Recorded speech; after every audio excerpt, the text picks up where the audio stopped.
grow from trauma. Don't wallow in it. It doesn't help you. And I can see this man dragging, just like this man did with Durham, dragging this dead body across the water. And then suddenly this calm just came over me. Look where you are now, Nicky. Look how far you've come. This is a blessing to say, this is where you should be right now. What would it show us? 2032 was pivotal. It was going to be make or break. So the end of days isn't about the end of the world. It's the end of days as we know it. It's the end of everything that was killing this planet and the people on it. Planting the seeds for that reality to then be bridged onto this dimension. You can either stay stuck in the energy of what has taken place, what's happened to you, what people have done to you, what situations have done to you, or you just look through that illusion of the 3D and say, this is what I want actually, this is what I deserve.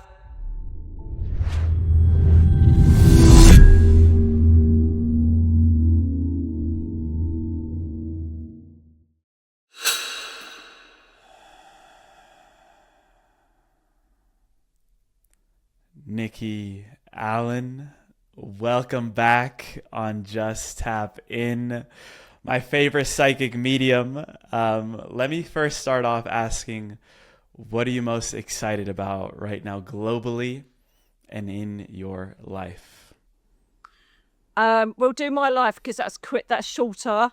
It's lovely to be back, by the way, darling. You're looking just as amazing. Soul, energy, everything about you is just shining. It's just voluminous. It's wonderful. Anyway, I'm excited because this is a lesson for everybody.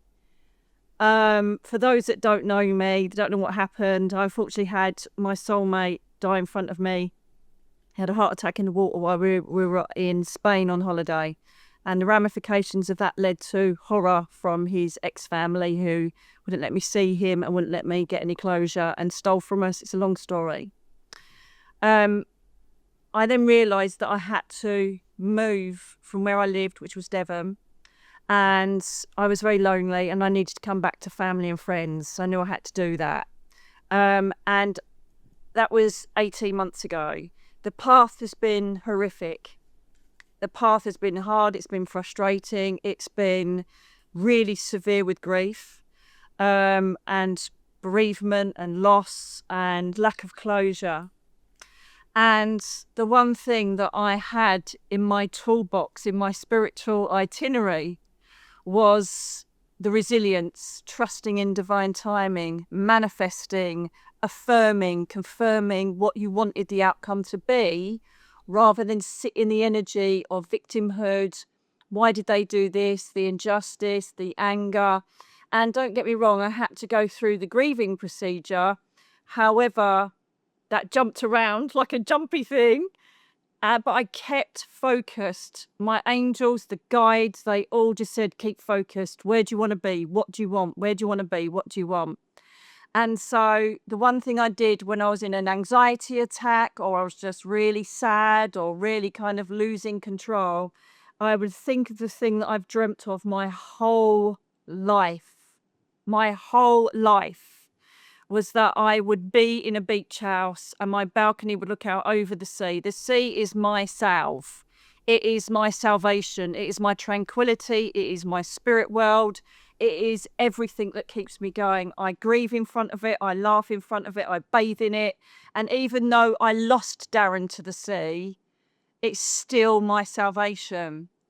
And I've manifested it. And I'm going to be moving into a beach house despite all of this. And so the lesson for you is that no matter what you're going through, you have to go through to get to the other side. But it's how you do that. You can either stay stuck in the energy of what has taken place, what's happened to you, what people have done to you, what situations have done to you, or you just look through that illusion of the 3D and say, this is what I want actually. Yeah, it's all completely crap now. But this is what I am aiming for. This is what I deserve. Thank you very much. And then I just kept affirming it, saying, thank you very much for my house. I deserve it after all of this hell.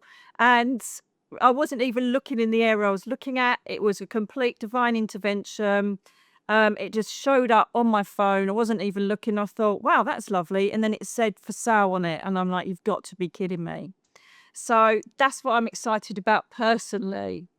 What I'm excited about globally is that I've noticed a certain accent, if you like, that the angel realms are bringing in at the moment. We are surrounded by Earth shifting and transitioning to make up for what damage we've created. And so it's trying to heal. And nothing that heals is great. You have to go through it. And this is what the planet's going through. And obviously, we know we're going through this wonderfully beautiful transition of raised consciousness. And so the accent that the angels have been bringing is working on ourselves. Now, I don't particularly like the word working because that sounds like a chore. It sounds like labor. It sounds like a thing we have to do. We don't have to do it at all. It's as easy as breathing, as cleaning your teeth.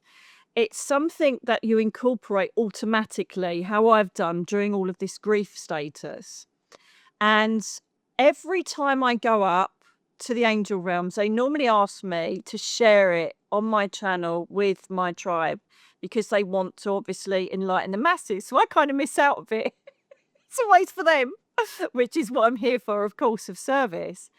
And they are getting us primed for all the ascension that's taking place, all the shifts, the polar shifts, the spiritual shifts, the consciousness shifts, the leadership shifts, everything that's taking place on the planet now.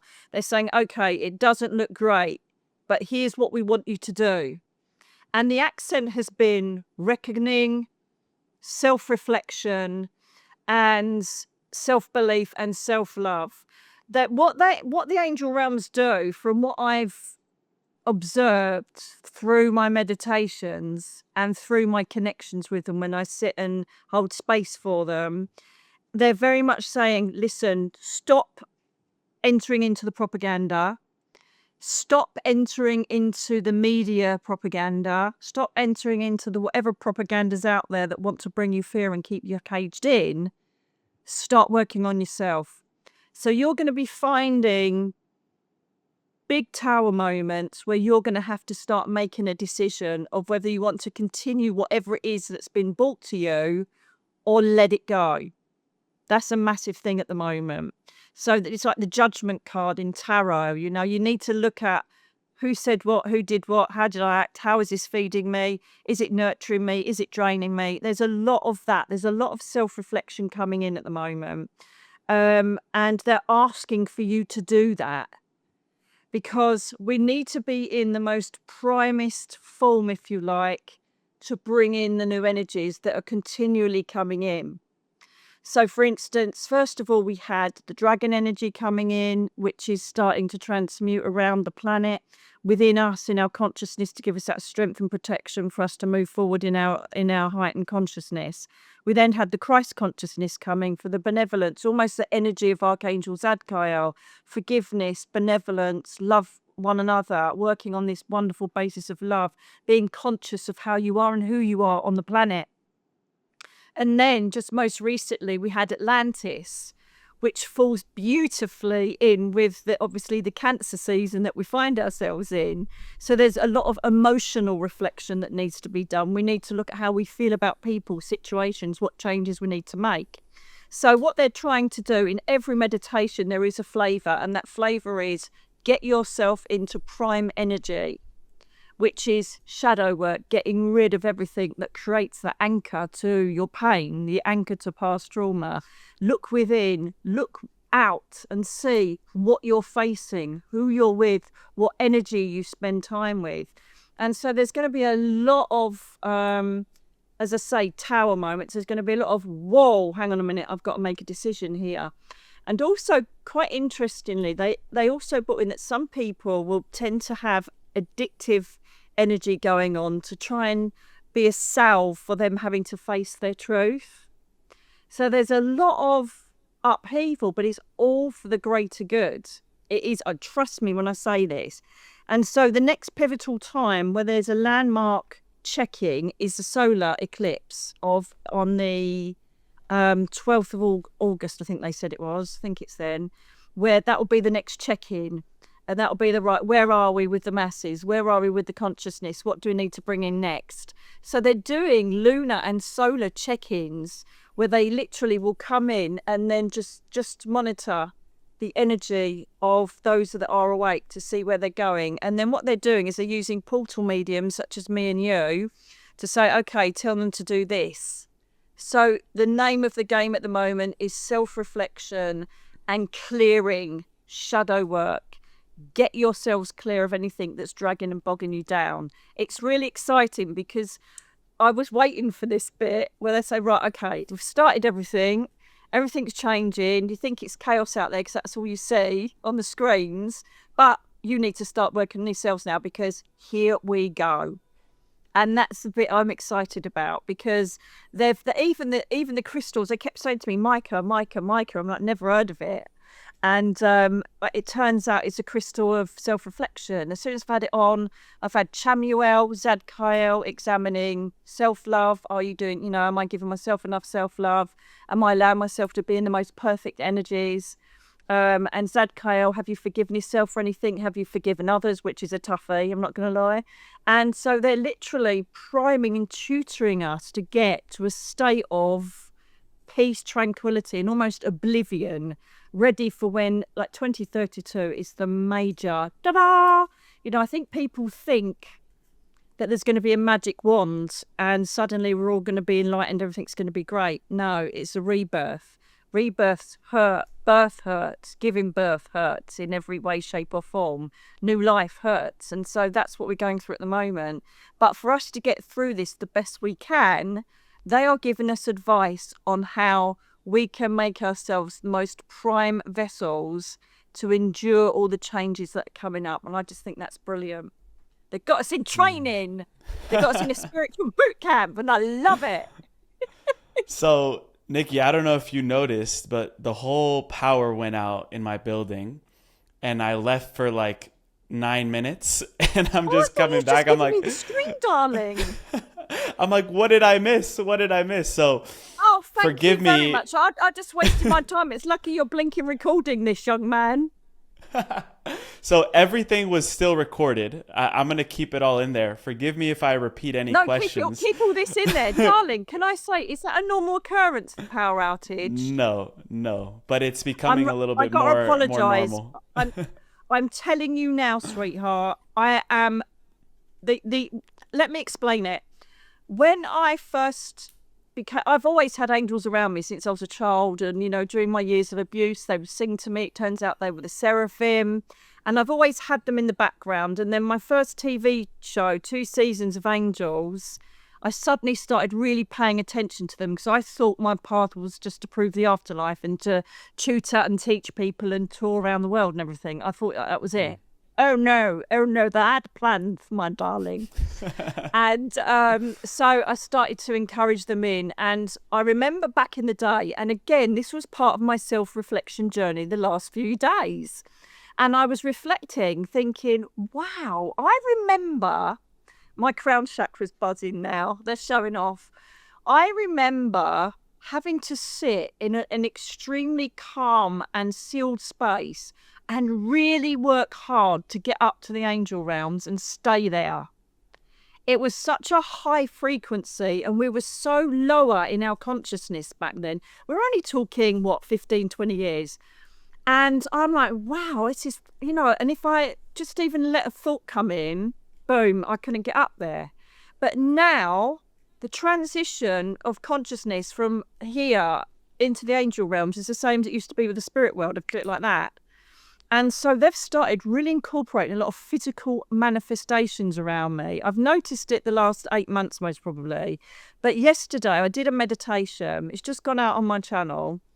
And I'm in this room, so I'm staying at my friend's house at the moment while I wait for I call it my Barbie dream beach house.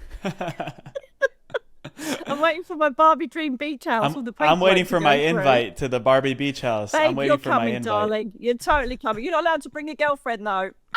I'm only joking. Right, so... Oh, yes, I've got to tell you off. I can't believe that you were at Stonehenge when I was literally 40 minutes away. You very naughty boy. Anyhow, So I'm laying here, and I've got these in my Karma crystal company. We have, I'm sure I've mentioned this to you before. I started this up in memory of Darren because I'd started a company up with him, and I encouraged him to leave his 3D work as a motor mechanic and create crystals for the masses because they don't know where to go. They don't know whether they're well sourced ethically, anything like that.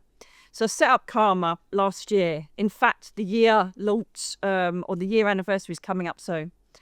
And so the beautiful people, I said, is there anything you can create? What I'm so blessed. Darren and the angel realms and the universe has created this. That we have Indigenous villagers all over the world, right, that send crystals. They're handcrafted, hand-mined. So Mother Gaia isn't abused, right? They gently take them out of the earth by hand, and then they create what they feel that they need to. They're definitely channeled. And the beauty is all the money goes to, we've just literally got a load of medication for a virus that's going around one of the villages. One of the local village girls has just gone to university. So it's just, I'm so lucky because we are helping communities, less fortunate communities, right? So I'm thinking, what would be really good to enhance meditation? And so and I know that they've mass produced elsewhere, but they sit there and they polish and sew, and they've made these masks, right? So I thought, I'll give it a go. I'm going to put this, and it's literally a crystal mask that is not only good beauty-wise, but it enhances your third eye. I thought, give it a go, Nicky, right? So I put it on, and you'll see in the video if you want to watch it, right? I'm laying here and I think, because I have to rest a lot at the moment because obviously I'm in between homes. I have to be mindful of my grief and my energy. And so I'm laying here and I'm talking to Zadkiel, I believe it is. And then suddenly I hear chunk, chunk.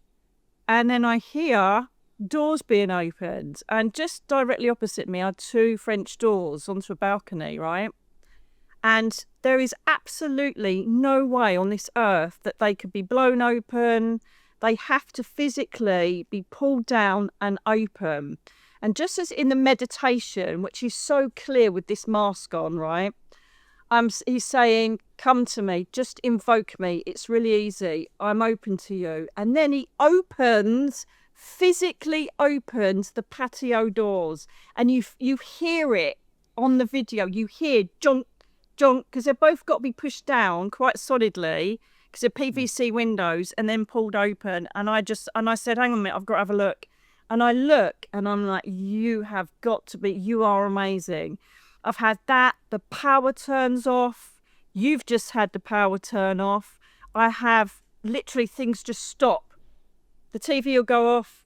The lamps will go off. Then I'll feel an angel essence or smell the angel essence. And then it'll come back on again.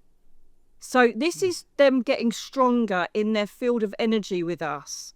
Their energy is getting so close to human consciousness now that they are able to manifest. They always have been able to, but they're able to manifest, I'm here. This is what I can do. And that was miraculous. I'm going to, in my new studio, I've already got in my manifestation, and this isn't a look what I've got, this is you can all do this. The angel realms taught me to manifest and cosmic order when I was in bed for 5 years after a road accident. Even though the doctors said you'll never get up, you'll never get out, I did. And I'm walking and I'm talking and I'm doing everything I'm supposed to do, right? And so they say, no matter what is hitting you, you have to sit and trust us. You have to trust the universe. It's the hardest lessons you'll ever learn down here as a human being. But when you create that reality, when you will not let go of it, you will not allow anything to take you off that trajectory, and you place yourself in that place. I was making tea, I was sunbathing on the balcony, I was sitting in a jacuzzi. I literally have been living this place, and then it became mine, which is impossible really because of where it is and how much it was supposed to cost. It's just ridiculous how I got it. And so this is for any case, anything you want to manifest. But what's happening now is when you say and you sit in that energy regularly, which is what I'm talking about with this getting us primed up. When you say something like, I'm going to do this, I want to do that, I need to let go of this, they are reacting physically, saying, we got you. It used to be a feather, it still is feathers. It used to be a sign of an angel, but now I'm noticing that they are physically maneuvering the ether around us to acknowledge their presence. I feel it's partly because we're like, oh, we need a bit of a helpline here. Do you know, like in Hunger Games, when they have those like parachutes come down with a little gift to help them. The care and it's packages. like, we need a bit more, darlings. You know, a feather's not going to quite cut it. Do you know what I mean? And they're like, right, well, let me show you this then. And the synchronistic beauty of what they're creating now is more powerful than ever, I feel. Well, I know, because it's happening. It keeps happening on the screens. The amount of predictions, every single prediction, no matter how, wow, that can't surely happen, has happened. They are totally in tune with our conscious, they're in tune with Mother Gaia. And the reason why they're bringing through so many predictions at the moment through portal mediums such as I, it's because they're giving themselves credit. They're saying, if we know and tell you that this is going to happen, this plane is going to crash. That was the most recent one, the Chinese dam. We said the dam's going to break. And it did the following day. Because the angels are telling us. The angels are telling us what is about to take place. And the reason they're doing that is to say, we are real, we are here. So don't worry about your religions, your faith, and what you think you do or don't believe in. It's going to start allowing you to reflect on us and think, hang on a minute, how is that working out there? How is she doing that? How does she know what's happening in the world? How does she know what's going to happen next? And it's a truly remarkable time to be on this planet. And this is why we chose to be incarnated during this time, because it's huge. Everybody keeps talking about the new world, or, well, not the new world, because that's a completely different subject, but, the new way of being, the 5D consciousness. And everybody kind of makes it sound like we're going to just dip into euphoria, but it started, it's happening. And we are slowly being drip fed it, because if it was brought to us too quickly, I think we'd all panic and think, what the fluff, And so it's a beautiful space to be in, helping the planet rebirth its consciousness and its way of being. And unfortunately, that is going to take I'm still seeing a lot of water and fire energy coursing through, and air. And so, of course, that's going to be floods, that's going to be earthquakes, volcanoes. There's lots of seismic activity, but it's the reshifting. You can't move without movement. And so how the elite have jumped on that and how the media have jumped on that is, the end is nigh. Look, we've got another volcano here, another 10 dead there. And it's like, no, you just see through it, stick to what you're manifesting and stick to you sending love out as well. It's another part of it was responsibility. We are part of the universal flow of everything of creation. We have an integral responsibility. Don't change my voice. That's been happening a lot as well. Hello? Yep. So we have a responsibility because the collective is getting stronger, right, in this age of Aquarius. So everybody can feel everybody else's energy, not on a conscious level. It just joins naturally together to create this vibration, this layer of consciousness and sentience, just like the angel realms, the Nordics, the galactics, whoever, spirit guides, ascended masters, have all got this layer of sentience and energy that you can identify and go into that frequency, right? So we have to be mindful that we are giving out something that the rest of the consciousness will receive and harvest and send out. So if we've got a lot of black areas in our bodies, that's going to taint a tiny bit the collective. But if there's 1,000 people that have got a lot of shadow work needed, that's going to taint the collective even more. Then if we have 10,000, can you see where I'm going with this? And so this is why they're asking at the moment. I thought, wow, that's why. We need to be the most purest we can be, the most light we can be. And it's not easy. My God, some people are holding trauma from childhood and they're in their 60s. It's not easy. But on the same token, thank you for that, on the same, Gabriel's here, the same token, we can't feel guilty or think, oh my God, this trauma is going to affect the world. No, it's not. That's not the way. It's about you chipping away at things that don't sit well in your energy space. and eradicating it from that energy space. It isn't an exam.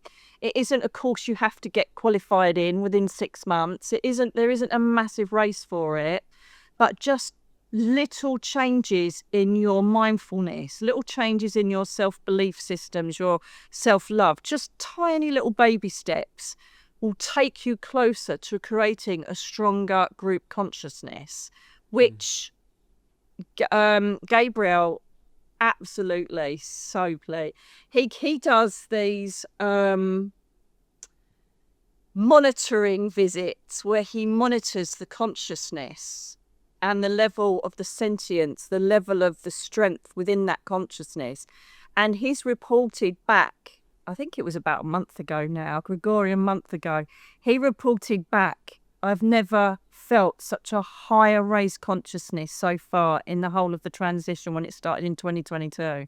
And I'm like, wow, okay. Or 2012, sorry, that was a slow progression in. So he's very happy. If he was a human, he'd be smiling a lot. And he's noticing that there's more people becoming awake. So people that come across this, if they're like, what are you talking about? It's a way of being. It's not being drawn into materialism and who's got what. And look, if I have a flash car, that might make me more attractive to people. If I poke needles in my face and do stuff to myself, someone might like me more. You know, the materialism aspect of the daily grind of 9 to 5 work and coming home, eat, sleep, repeat. You know, that is the 3D world that we're having to navigate. And so it's taking time for yourself. It's allowing Mother Gaia to take some of the stress away by grounding, bathing in her seas, holding her trees, acknowledging her crystals, using them in your auric field, taking time to look at what is good for you and what isn't, both with diet, what you're consuming, your behaviour and the people around you. And again, you know, I've been doing this for a long time now. I've been doing this for all my life, really, but I really kicked in when they taught me back in 2012. And so the more that you start operating these things, then automatically your consciousness will say, have you done that? And you think, oh, no, I need to hydrate more, or I'm going to use this essential. Or I always sit every morning and think, right, what crystals resonate with me at the moment? Mica, obviously, for self-reflection, prehnite for healing, the strawberry quartz, again, for healing and mindfulness and calm. And then I've got blue everywhere. And so I will sit and I will reflect on why. Why have I got aquamarine on? Why have I got all like Austrian crystal and blue quartz and goodness knows what? And I think, right, let's have a look at that. So I don't just put it on and take it for granted what I'm attracted to. I then sit for 5 minutes. And it is hard if you've got kids, you know, you've got a career, but you have to take time. That time when you're scrolling through TikTok, stop and do that for you. Take that time for you instead of watching rubbish on there, okay? And so I thought, hang on a minute, why am I aligning to everything blue? And I actually did have a blue top on, but it's so hot in the UK at the moment that I thought I can't sit there through that and wear that blue, because I would have had exactly the same colour as you on. They would have thought we'd phoned each other beforehand and say, you're going to wear your blue top. But I just had to wear something lighter because it is seriously warm, and you know what it's like in the UK. As soon as there's extreme in weather, it's like, oh no, the world's gonna end. And it's like, because we don't have aircon or anything like that, so it's like, we'll just sweat it out and moan for a week until it goes. And so why am I aligning to blue? And it's communication, but it's also communication with oneself. How are you doing, Nikki? Is there anything bothering you? Is there anything you need to write out in a journal? Is there anybody bothering you? Do you have to speak your truth to anybody? Do you have to express your feelings to anybody? How are you going to converse with your tribe? How are you going to converse with beautiful people like you? How are you going to do that today? And also blue, incredibly, I just realised the pale blue I've been attracted to as well is Archangel Raguel, balance, harmony. So there's me waiting for that balance to be in my own homestead, for me to wait to just say, I can breathe now, I'm in my own space. Don't get me wrong, it's wonderful living here at the moment with one of my most beautiful friends and soul sister. But I analysed it and thought, wow, that's really good. So that's where you're at. You're waiting for balance. You're waiting for that ultimate balance after so much upheaval. That's good. So you kind of give yourself a pep talk. You give yourself a little counsel.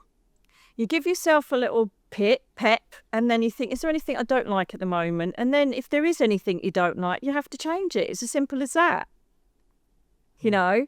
And I find that a joyous thing to do. And that's before I even get out of bed. I just analyse that, and I bring my tray of crystals, and I think, right, what am I going to have on me today? And they either inspire it, or I just say, oh, I've got to have that. That's my precious for the day. And even that is a simple way of checking in with yourself. And if we all did that, this world would be a completely different space, but it's not. So this is why this is all happening. All this consciousness shift, all of everything that's shifting, is for us to get to a state of being responsible for who and how we are. Because, you know, you see the lower energy people, and they have no empathy. They have no, it's all self-importance. They just thirst for everything that can be provided in the material world. And you see young souls and you think, wow, you got a few thousand years to come yet, darling. Do you know what I mean? But some people allow those people to interfere with them, and they're like, God, did you see what they just did? This is who they are. How disgusting. And then the judgment and the anger and the rage and the frustration, you'll manifest that within yourself. You got to let it go. You got to let it go.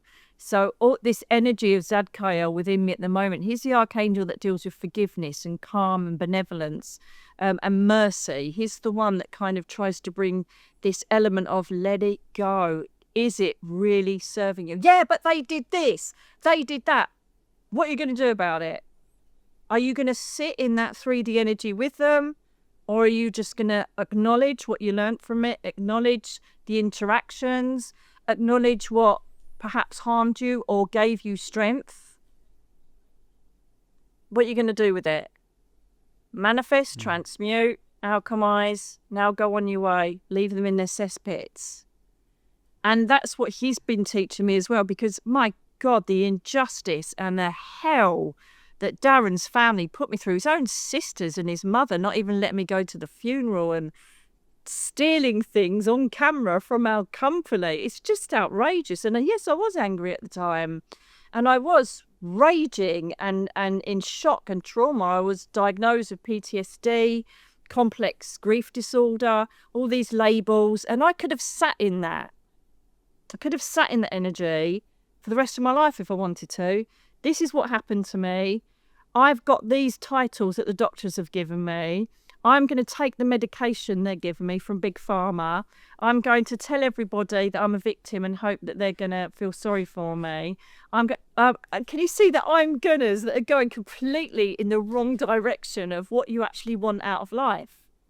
And so there was a pivotal time where I was like, enough's enough. And it was transmuted into, thank you for my beach house. Thank you for me staying with my friend. One of my beautiful psychic friends, Lottie, had said, you're going to be staying in someone's house before you move. I went, no, I'm not. She goes, I'm really sorry, but I think you are. And she was so right. And so thank you for letting me stay with Faye. Thank you for my beach house. Thank you for this. Because then I'm manifesting this beautiful reality, and I'm not looking at the darkness that prevails. Make the choice, darlings. And I even had Jesus come into a meditation yesterday saying exactly the same. Choose your oasis. There are plenty of oases, if that's a word. Is it oasis? Oasi? I don't know, darling. Oasi. And oasis. And he basically said, you have these mountains, you stand there, and obviously you then start feeling sorry for yourself that you have to go up this mountain. It's going to take so much energy. You're focusing on that. Well, you should be focusing on the fact is when you're at the summit, you've got a fantastic view of your journey forward. And then it's easily done as you walk down. You're taking in and embracing the whole of the scenery before you. So it was almost an analogy of obstacles and problems we have in our lives. And then he said, however, make sure you stop to use the oasis between the mountains. So this is stopping, embracing community, spirituality, friendships, love, self-love, And yes, we can enjoy a bit of material aspects. I've always wanted to go on that holiday, and I've saved up my money for it now. I've always wanted to have that lovely dress. So what? But it's not your pivotal reason for being. Treat yourself, make yourself feel happy. That's great if you want to dip into material world. And then when the next mountain comes up, once you've taken in all of this stock and all of this stuff you need from the oasis, you're like, yeah, I can do that. Yeah, it's not great. I'm going to have to go up there. Yeah, it's going to be a strong climb. And almost you get to one summit and see another one. But you know what? That's great, because I know there'll be a downward slope. I'll be back to my next oasis. So it's all about mindset. It's all about intention. And it's all about how you negotiate your ups and downs of your life. And that's what they're teaching me to teach everybody else at the moment. It's beautiful. I love it. Kumbaya, amen, and so it is, and all of that. So that's what I love about Nicky, is that you never know where we're gonna go with this conversation. I did want to bring up. We'll definitely go a little bit deeper into the predictions that have been coming up even more frequently in the most recent weeks. But I also wanted to get into this quote that I read of you that says, "I've never been so close to the seraphim, the angel hierarchy, to my guides, because I've allowed myself to grieve and process all the trauma I've been through." So you were talking about in the beginning of that segment how these veils are becoming thinner. There's actually physical manifestations of these higher angelic beings that are here with us, supporting us in this process. But it wasn't until you sat down with your grief, process all this trauma that you've been through, and then the veil, almost like the connection, became a lot quicker, a lot faster. So I wanted to Absolutely just right. speak into that just for a moment, because I know that for many people that want to open up these gifts and these channeling and these psychic medium gifts, this process is also as important, the human process of going within ourselves, looking at our story. So I'd love to just open it up to you and anything that because you went through it in a very deep process. So anything that you would like to mention around that, so that we can then keep opening even further our gifts. Absolutely. I've signed up. I've been told by my main guide, Julianus, I signed up to go through trauma, loss and grief to show people how to negotiate it. Not say I did it and I'm great, follow me. It's here's the signposts. I'm giving you options of how you want to negotiate your grief and trauma, and this is what I did. If you want to take it, that's fine. If you don't, that's fine as well. So I was also, I think we've discussed it before. I was bereavement trained police detective. I was a police officer for 20 years, looking after murder victim families and rape victims. So you think you've got it sussed. Now, every single family member, apart from my brother, sister, and uncle and auntie, and a spattering of cousins, everybody else is in the spirit world. My whole family are all gone. My dad, the first tragic one was my dad when I was 9 in a road accident, and they've all just gone. And so I am no stranger to death in a professional capacity and personal. But I have to tell you, when it's your soulmate, the one you've been waiting for your whole life, and he's been waiting for you, and we find a complete bliss, to then watch him die in front of me on holiday in the sea and try and resuscitate him. And I'm going to tell you a story which is absolutely beyond anything you could possibly imagine in a moment. And if I forget, remind me, right? To go through that is horrific. To then obviously not even know where he is, not allowed at the funeral, have everything stolen from me, and doors being kicked in and banged. So I had I had no closure. I didn't have any peace or love or support around me, apart from my friends driving down, hence why I've moved up here. And so if you can imagine, that's mostly the worst type of grief, because one of the things, selfishly, and I'm going to be completely transparent as I always am, when people say, oh, my dad died, and I thought, well, at least you've got a grave to go to, at least you had a funeral, at least you know where they are. And that's the part of me that's still a bit angry, a bit resentful, that I'm acknowledging and monitoring.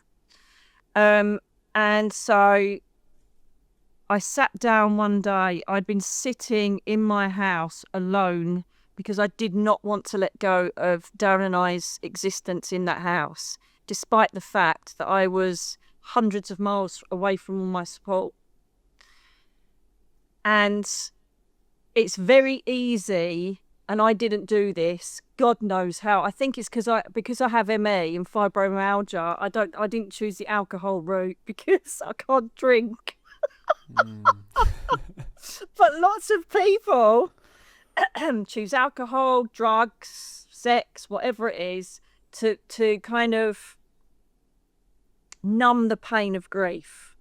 Or they'll do certain behavioural things that are totally out of character in grief. And sometimes you can throw yourself into work and distract yourself and never deal with the grief until it comes and bites you on the arse, 10 years later. And I was very mindful of this, and I kept watching what I was doing and panicking. So if I had like a bar of chocolate, I'm like, oh God, I'm becoming an alcoholic now. But I didn't. I just can't believe I didn't go down any rabbit holes of self-abuse, if you like, self-medication. None of that took place. It was all mindful and all just absolute. I can't even tell you how bad it's been. But who knew, if I said this was 18 months ago, people would go, wow, you're doing okay. Are you sure? It's because I've worked it through with the angel realm, spirit guides, and my friends and people I love and trust. So there came a moment where I sat there, and it was most probably about, I can't remember what it was. It's actually around Darren's anniversary, his first anniversary. And I thought, do you know what? Oh, it's nearly 2 years now. I thought, do you know what? You've got the tools here. You need to sit and be honest with yourself, and honesty is key. When you get to a certain level of grief, you have to start deciding, is this right? Is this healthy? And I thought, what I'm doing is I'm alienating. I am putting myself alone. I am not picking the phone up.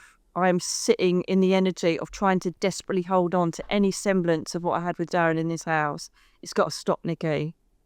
And that was it. I literally sent the intention. I said, this all needs to change. Archangel Raguel, please come in. I need balance established back to my life. I called in Archangel Michael to give me the strength to make movement and the courage to make the changes I needed to make. And then I was terrified. I just had the house up for sale, and I thought, right, through the gates of the unknown do I go? And I still was pretty much pushing back for the last 6 months, 5 months. I'm still pushing back, thinking, I don't want this, I don't want this, I don't want to leave Devon, I don't want to leave Darren. So there was a 3D element, the element of the fact that I knew wherever I go in the world, he's going to be with me. His soul's with me. He talks to me all the time. He's in my meditations, my dreams. He knocks things over and brings me signs all the time. And I knew that, but there was still the grief part of me that thought, I can't let him go because he's in this house. And that took a lot of time, but it takes courage. And I would say to anybody, once you get to a healthy stage of grief where you think, this is not good for me anymore, whether it's drinking, being nasty, whatever it is, whatever behavioural traits you're finding yourself in, and they're not serving you and they're not going to get you better. I'm telling you now, any of your loved ones up in the spirit world are going to be looking, thinking, please don't do this to yourself. Please don't do this to yourself. Come on now. And I felt that with Darren. It was like, Nick, come on now. I'm always going to be with you. Just come on now. Just get your big girl pants on and make the move and go to where you're loved and where you're looked after and supported. Because I had like acquaintance friends, there was nobody that I could sit in my knickers crying and eating chocolate with. It wasn't that sort of vibration. And so that's when I did it. And that realisation took place. Now, this is the cracker. This is the absolute corker, right? So I then go for 2 houses out of desperation, thinking they're the right houses, and they fall through. The universe would not let me have them. One of them fell through a week before I was due to move in. And I knew it wasn't right for about 4 or 5 weeks. I knew it wasn't right, but I wouldn't listen to it. No, I've got to be in this house. I've got to be in this house. Oh, the universe was like, no, that's not going to happen.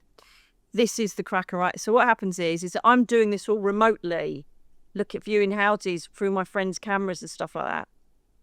Then having a quick visit up, saying, yeah, I'll have that house, going back down again. It was just crazy. Again, it was part of this grief behaviour and just, I don't know what I was doing, to be honest with you. So anyway, we go, this is just insane. So we go to the Barbie Dream Beach House, right? And I'm crying my eyes out. I'm like, this is ridiculous. Everything I've manifested, the studio, there's a sauna in there. I needed a sauna for my pain, to manage my pain levels. It's in there. Everything that Nicky needed, not wanted, needed, boom, it's there. Balcony looking out over the ocean. I'm like, come on, you just got to be absolutely, I couldn't believe it. What in the Archangel Michael? And I'm just crying thinking this is it. So anyway, we go there. I'm with my two friends, Karen and Sharon, who run Karma, and they were coming up to do some work. And with Faye, who I'm staying with now, who I've known forever, and she's my soul sister. And so I'm like, do you love my Barbie dream house? They're like, we just can't believe it. I said, I can't believe I'm going to get this. So we come away, and I said, right, shall we, a very English thing, darling, shall we go for fish and chips? So we said... Did you have fish and chips? And a crumpet, maybe. Yes, and a crumpet. I love crumpets, darling. Don't ever diss a crumpet. Butter and peanut butter. Oh, I'd do anything for a peanut butter crumpet. So anyway, so we're going to the fish and chip shop. And literally, we're outside the fish and chip shop. And then something says to me, don't go there, go here. So I said, no, we're going to go to the restaurant on the beach. They went, well, we're just here. We might as well just go in and get a takeaway. I went, no, let's go there. Right. And I had to go there. And this is what you'll find. The more you embrace your energy and open it up through meditation, grounding, nature walking, crystal work, whatever it is, this is when you get massive feelings of, no, I know it's not right, but I need to do this. That is when angels, guides, whoever they are, your loved ones are saying, no, do this. Go with it. Go with your intuition. It will never fail you. So we go to this restaurant, right? And as we sit down, there's two men speaking fluent Spanish behind us. So I'm trying to listen in, and I said, oh, it's boring. So I said, they're just talking about work. And then I went, this is just like Spain, isn't it? Now, bearing in mind, Darren died in Spain, right? Oh.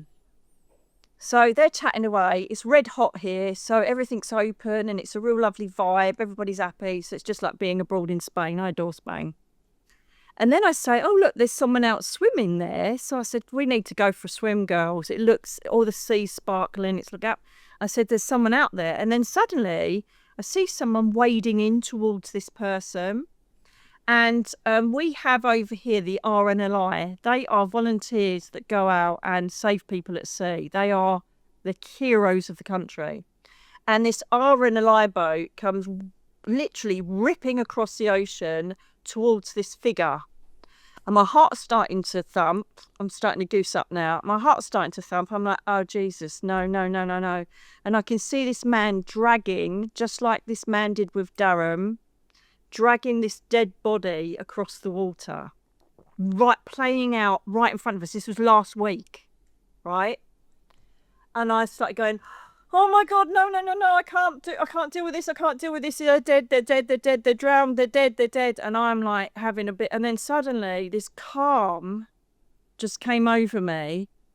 And someone, I still don't know who it was. It could have been a group collective consciousness of everybody that looks out for me, said, look where you are now, Nicky. Wow. And so Karen and Sharon were holding my hands. Faye had her arm around me, and Faye said, you're safe. You're loved. Nobody's ever going to abandon you. You're now watching this from a different perspective. Look how far you've come. This is a blessing to say, this is where you should be right now. And this, what is going out now in front of you, what's playing out now, is almost like the world in tarot. It is an end of a season, and it's marking it with something that is 1 in a million. So I then just had this immense calm, and I'm watching as they're pumping this lady's chest, exactly what I was doing. Then the paramedics turn up, the ambulance turn up. There's about 30 people there working on this woman. And I'd never felt such tranquility watching what I'd been through nearly 2 years ago. It was just, you couldn't make it up, could you? They actually resuscitated her, but she crashed and arrested again right under our balcony of the restaurant. And they took her into the ambulance, and they must have been there about 15 minutes working on her. right in front of me, Amelia, right in front of me. And then they went off to the hospital, and we found out on social media the following day she'd made it. So Wow. that is just, it's another miracle. It's just, what are the odds? We were going to the fish and chip shop, and I said, no, suddenly this was, no, you've got to go here, because they knew I would witness that, to show this season, the end of a season, the end of the grief, the end of the evil that his family created, the end of all of the pain and the memories and the guilt, forgiving myself under Zadko I had to do because of the guilt of me not resuscitating him, saving him. Why didn't I? I'm trained in it. For God's sake, I worked with paramedics all my life. How did you not save him? It was all that going on. And suddenly it all wrapped itself up in exactly the same scenario that started it. And that to me was mind-blowing. And then as soon as the ambulance left, five, which represents change, and the house number I'm moving to, right? Perhaps I shouldn't say that. Stalkers. I'm joking. Right. 5 tunes. Darren's favourite tunes. 5 of his favourite songs came on one after the other in the restaurant. Holy. Just pick the bones out of that one, darling. Whoa. Yeah. Nicky, oh my gosh. I'm getting and that's how I get chills. I was, Wow. and I am now. It's just, I couldn't believe what I was watching. It was a replay of everything I went through. But the hope and the beauty was she made it. She made it. Yeah. This woman made it, which I'm so happy about. She just got into difficulty. There's a lot of riptides flowing through our part of the coast at the moment. And unfortunately, we lost a man the week before over here. But it's just, you could not, that's going in a book. The book is going to be called Surrender. I'm so writing this book. That is just, that must be the end. Well, that's a bit of a spoiler now, isn't it? This is the book. We'll just put the transcript and we'll publish it here. Speaking of books, though. Speaking of books. Did it. Don't bother reading it. But yeah, so it was just a magical time. It was a time of endings. It was a time of new beginnings. And so now I'm in that phase of new beginnings and manifesting further, you know. And it gave me the impetus to just finish Earthwalkers 2, which is all about prophecy, which I didn't realise it was written 12 years ago. And when I read back the book, it's just polishing it, you know, ready for the editor. And I haven't been in the mind space to do it since Darren went home. And it was due out that year. So it's 2 years late as it is. And I read through it and it's shocking. It is a book of prophecy. It is a book I wrote laying in bed and in 2012, 2013, 2014. And when you read it, it's just like an update of what's happened in the last 12 years. It's mind-blowing. It literally details every single thing that's taken place on the planet. But there are future aspirations written in there that haven't come to pass yet. So that's what's going to be happening. It's like Nostradamus, but in spiritual fantasy form. Do we get the blessed privilege of getting any spoilers today? Couple of spoilers. Oof, it's a hard one. What can I expose? I think the general energy of Earthwalkers 2 is it covers COVID unbelievably. And bearing in mind, I wrote this back in 2012. And it was like being polished. And I'd had things over 2013, 14, because I was so paralysed and so ill that to even hold a pen or type was pretty much impossible. And the breakdown of spiritual temples, the breakdown of all of our known corporate places like the UN. That's the next one to start being looked into. The exposure of everything we're seeing now, child trafficking, celebrities, leaders, the wrath of Mother Gaia. She's so angry in Earthwalkers 2, and so is Archangel Ariel, who looks after our plant kingdom and our animal kingdom. But she's also our base chakra angel. She's the one that helps us with rubbish that we need helping with on the base chakra. So she's a parking angel. People know her as a parking angel. You know, can you sort this out, or this bill needs to be done, help me bring this money in, or whatever. Ariel's God, she's got a lot going on, that girlfriend. And so she is exceptionally angry, and it's the wrath, it covers the wrath of Ariel and Gaia, and it's playing out right now as we speak, and has been for the last most probably year. The perpetual disasters, the floods, the airplane crashes, the volcanic eruptions, the earthquakes, it's all just, they are kicking off. And it's a lot about that, the repercussions of it, the change of consciousness. Galactics are coming in, bringing more connection to us than ever before. So it's like, well, yeah, we already know that. And it's like, well, no, I wrote this back 12 years ago. Do you know what I mean? And book 3 is even more mind-blowing. It's just, wow. So it's hard to kind of give you too much on it. But it's basically talking about the transition of humankind and of the earth as it is at the moment. It just literally talks of the shifts that take place and the catastrophes within it, and how the media and the leaders portray everything so differently to the reality of what's actually going on. You know, all the beauty in the planet, they don't tend to report to us. As soon as there's one disaster or one thing that's really not great, boom, it's in there. And, you know, there's another part of it about the immigration crisis we seem to have everywhere. And again, any immigrant that has committed a crime, or anybody that's done something wrong, that boom, that's right in your face now, isn't it? So they want to create anger. They want to create resentment. They want to create some sort of civil outrage with the immigration systems. And yeah, they're very poor here in the UK, I get that.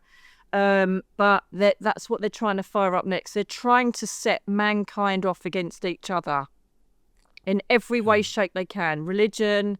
So, you know, you've got the darkness, which is again in the book. It's very dark. It's called the Dark Army, Earthwalkers 2. So we got the darkness infiltrating lower consciousness. See, what happens is when people talk of Lucifer or the devil or whatever, Satan, whatever they want to call it, right, it's basically a dark, frigid energy that sits and waits in the shadows, and it looks for hosts and energy spaces that it can infiltrate and get onto. So anybody with like a really low energy, or, you know, there are obviously the ones that are obviously practicing Satanism, things like that. Those sort of ones are going to have that darkness infiltrate them straight away easily. They're a perfect host for it. So some of them that have got that lower energy, lack of empathy, you know, the serial killer type vibes, or even just really nasty people, will easily have that energy inhibit them and interfere with their thought processes and their behavioural processes. And so, unfortunately, some of those are in leaders. They are in media leaders. They are in religion, you know, they're hiding in plain sight. So they're easily manipulated on how they conduct themselves and what they show to the public. So what they're doing is the ones have infiltrated, and this isn't like body snatchers, I'm just talking about the ones of low energy. Their prime purpose is to segregate. It always has been. We are powerful in numbers. The collective is powerful, like we used to be back in the Anunnaki days. So they need to divide and conquer. And then it's not working. It's bad news, but it's not working. So they're trying everything they can. So if they can create any uproar in the media, then they will. And they are literally perpetually given information from this dark, deep energy, can only feed off their energy, and it gives them strength to say, do this now, do that, post this, put that out there. And it's all about dividing us as a collective and a species through ego, that we are outraged or angry, or there's injustice, or things are unfair. And they're working really hard to do that. And so one of the essences, which is also in my books, as well as what I want to say now is that we've got to rise above the BS. We've got to say, yeah, that's great, leave it alone. If you are someone that likes to just page through and look at things on the phone, I don't do it. I just literally, I'm not interested in that. I stay in my bubble of connection and vibration. It just influences me too much seeing abused animals and children. I just can't. I don't want to do it. I don't want to expose myself to it. I don't like it. And it's the people that like being exposed to that, like watching someone fall to their death or God knows what they watch nowadays. It fires up the energy. It fires up the hate. Another immigrant has attacked someone, or, a Jewish person did this, or a Catholic person did that. So they're desperately trying to divide us, and we've got to rise above that and stay united and let the 3D sheeple do their little thing, get angry, do what they need to do. But if we stay above that and not allow it to interfere with our process, our ego state, we're winning. And we are winning at the moment. Gabriel's like the heightened consciousness. And I don't know about you, but I see so many people messaging and emailing in what's happening. I've just seen my mum at the end of the bed. I've just seen an angel. I've just seen what looks like some sort of alien orb thing come from the sky. What is happening? Am I going mad? No, you're waking up. You're waking up. Why do I suddenly want to leave my husband? Why do I suddenly feel like I want to be in love with a woman and I've never been gay? Because your true self is coming forward. You're seeing that love doesn't matter what body it's in. You're just realising that it's a soulmate connection. Doesn't matter if it's male or female. And people are getting what the fluff is going on because they're waking up and they need direction. And that is why you were inspired to do what you do now, to allow us to speak in your space, on your channel. And this is what it's all about. The collective, helping each other, assisting each other on helping, comforting, assuring and guiding those that are like, what's going on? And it's a beautiful place to be in, to be a shepherd, if you like. And I'm not calling them sheep at all. I'm calling the 3D nasty people sheeple, because they'll follow anything. Take this, do that, put this down your throat, put that in your skin. Those people. But the ones that are lost, that are willing to embrace that lightness, are the ones that I want to nurture and show the signposts, to say that it's okay you're seeing this, it's okay you're prophesizing things, it's okay you just saw Jesus in your dream, it's okay. And they're like, oh, that's all right then, because I think I'm going mad. No, you're not. You're just waking up to this consciousness. We need to do it now, because the planet has got to such a stage, Earth has got to a stage now where if we hadn't started raising this consciousness, we wouldn't mostly be here now. They were going to push the button back in, was it 92 or 93? One of my angels told me it was going to go then. And if we don't raise the consciousness, the planet won't survive. And this is what all my books are about that I wrote 12 years ago, which is madness. And so we need benevolence. We need people taking responsibility. We need people to respect the planet. We need leaders that are coming forwards in our generations, our future generations, that have got mindfulness, openness, benevolence, love, awareness of esoteric energies, awareness of thinking about how this will affect humankind and the planet, as opposed to how it's going to affect my followers on Instagram and my voters. We're going to bring this new vibration in that's going to start looking after the place we rent for our experiences. And that is what we're all aiming towards. And it's really weird, because I even drive slower now. I drive slower. Everything's slowed down for me. And even if I eat something, like the other days, one of the kids had some crisps. He said, do you want a crisp? And I put it in my mouth, and I was like, my God. You're going to find that you get more sensitive to things that aren't natural. And it was salt and vinegar. And it was like, I had to spit it out. The taste was so... I used to love salt and vinegar crisps. But it was so strong, and I was so sensitive to it. And I've noticed my choices on what I eat. I've noticed the choices of what I drink. I notice the choices who I spend time with.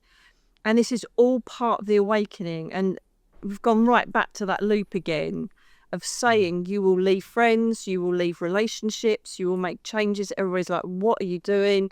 Because you're waking up to being in a more transient state of being, a more open state of being, peaceful, calm, benevolent. That's part of the Christ consciousness coming in, that's been here for the last year or so.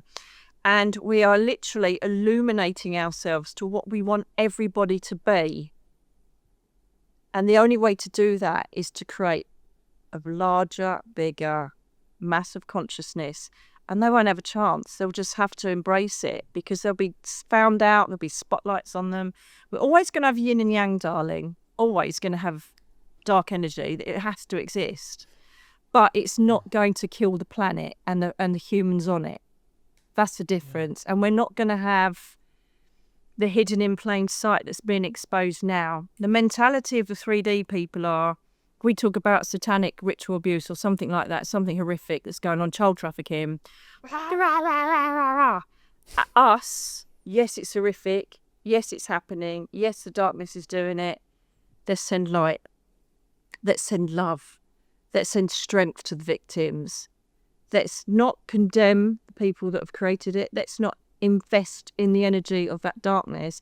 Let's send light to it. Let's send love to it. What can we do as a voice in consciousness to help that system? And the underbelly, as I said to you before, the underbelly is being ripped open now for all to see. And it's how we react to that. That's how we react to that. And if we react with calm, love, and not indifference, but balance, it's like the Iran conflict, the ongoing issues with Russia and the Ukraine, you can get bogged down by the atrocities, or you just send love, strength. I ask the seraphim every time I know that there's been some sort of conflict, may you go with strength, because they pick up mass casualties. And you see the other side of the picture. So when I go up and say, I'm a bit, what? I can't believe it. Why is this happening? You've just had the school blow up. What's all that about? They saw before they came down that this was going to happen, and they wanted to be part of the change to educate people on the atrocities of humankind. They said, I am willing to be someone that will give up my life and go back home for the sake of humankind. And so that's how you start seeing the other side of atrocities and badness. Rather than sit in the anger of, this is all going wrong, everybody's an arsehole, why is this world so bad, why are there so many people bad in it? Where are you doing that? You're crunching your head up, you're crunching your eyes up, and you're like, gritting your teeth. Now how about, let's have a sit back. Do you know what it reminds me of? Yesterday, and I've said this so many times in an analogy, I was watching it yesterday, there was a fly at the window, these very large windows in this room, and it was bashing against the window.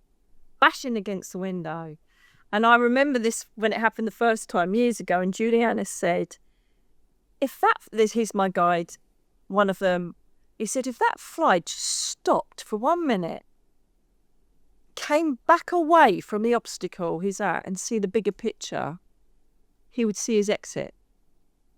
But instead, he's bashing against the window, not allowing himself to stop, see the bigger picture and react to that bigger picture. And it was a beautiful analogy for our ego state. That stop bashing yourself against the window, just stop, take a breath and just sit back a while and embrace what's going on, and then go up, meditate, send a thought up to your guide, go to your workshops, go to spiritual centers, nurture your connection. The biggest thing throughout the whole history of this planet is they do not want us to contact the divine. Because if we do that, they're in trouble. The elites, the leaders, everybody, they're in trouble because we'll have the knowledge. We'll know how to deal with it all. We'll see through all of their lies and their propaganda. They cannot allow us to have information and knowledge imparted from the divine. They can't allow it. That's why mediums are like spooky, rubbish people. That's why they changed the Bibles to say, cohort in mediums, you shall be stoned and we shall burn your children alive. Yeah, that's in the Bible, And so literally they've tried everything to stop people opening their consciousness up, because if they do that, they're doomed. They can say anything to us, take this, take that. No. Why? Because I know that is detrimental and I know why you're doing it. Well, go and do this. No, I'm not going to do that. And start questioning, why are you charging us for electricity? I saw the most maddest thing, and I hope this is a hoax. I really hope this is a hoax. Someone said to me, because where I'm staying, Faye's husband, he's very much awake, but he loves watching media. So he updates us on stuff because I don't watch it. And he said, can you believe, he goes, just see this. I said, is it going to interfere with my work? And he went, no, might make you a bit mad. And so he showed me in Oklahoma, I'm sure it was Oklahoma in the US, right? That people who had, water butts that store water, right? Or have a pond, that it's being outlawed because they're not allowed to keep the water. Because it belongs to the water authorities, that you have to pay for it. Have you heard of anything so outrageous in all your life? Interesting. Can you believe it? Owning water. Yes, but that's what they've done. They've owned the electricity. Tesla, taken out. Everything that we have got for free, all of the medicines in the plants and trees that Gaia provided for us, every single cure for everything that we have an ailment with, because we're obviously in this atmosphere, is provided. But no, we can't have that. And so the holistic knowledge, and again, this has come out in my writings, holistic knowledge, people are going to start knowing, I need to have that. Why do I need to have that tree there, or the leaf on that tree?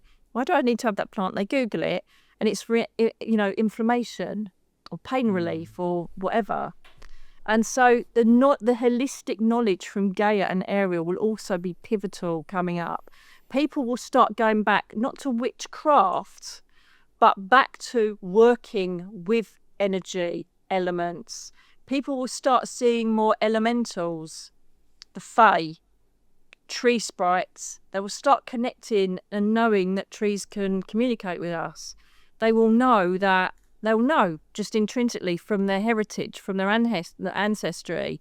They'll know, if I have that tree root in my drink, I'm going to be able to have that, and that's going to help. And all of this old alchemy is going to be coming to the fore. All of the old ancient rituals that white magic used to create, all of the herbology, all coming back. We're shifting into that magic, and they are absolutely pooing their pants, darling, because we're going to be so strong. And this is why, you got me on a soapbox, so interrupt me whenever you wish, darling. But this is why, we had these wonderful reports of our esteemed leader, Keir Starmer, who I said was out, and he was out. So I'm glad that prediction worked. But he was signing up for some £50 million deal to dim the sun. And so we know about, the weather manipulation that's been going on since the 40s. And the reason being is if you look back to all of them on a Galithic, monolithic, whatever the word is. See, I don't know everything. I just know what they tell me. Everything is to do with sun exposure. You went to Stonehenge. Everything is to do with worshipping the sun, the power of the sun, the energy of the sun, and being exposed to the energy of the sun. And for some reason, that has been a massive strength. We knew that at year dot. So it's interesting now that they're doing everything they can to stop us being exposed to sun energy and manipulating the weather. Because there's something special held in the energy of the sun. So when you sit back and allow yourself to either meditate, to go to a workshop, whatever it is, and just sit in that space, you get this stuff. It's not just me. We can all do it. So the next time you sit down with a cup of tea or coffee and think, I'm going to go and have a look on TikTok or Insta, just stop and perhaps sit with yourself. And you'll be amazed with what will be brought to you. There are so many people that have been conditioned to think, oh, you're one of them. You're one of those mediums. I'm not one of them. We all are. We are all part of the universe. We are all particles of a main consciousness that's been around for millions of years. We're just inhabiting a body for a little while, just for an experience. That's it. But we are eternal and are hundreds of thousands and millions of years old, some of us. I know you are. I am. We've had a few thousand years of existence, our soul existence. You've definitely been on another planet. So have I. Definitely.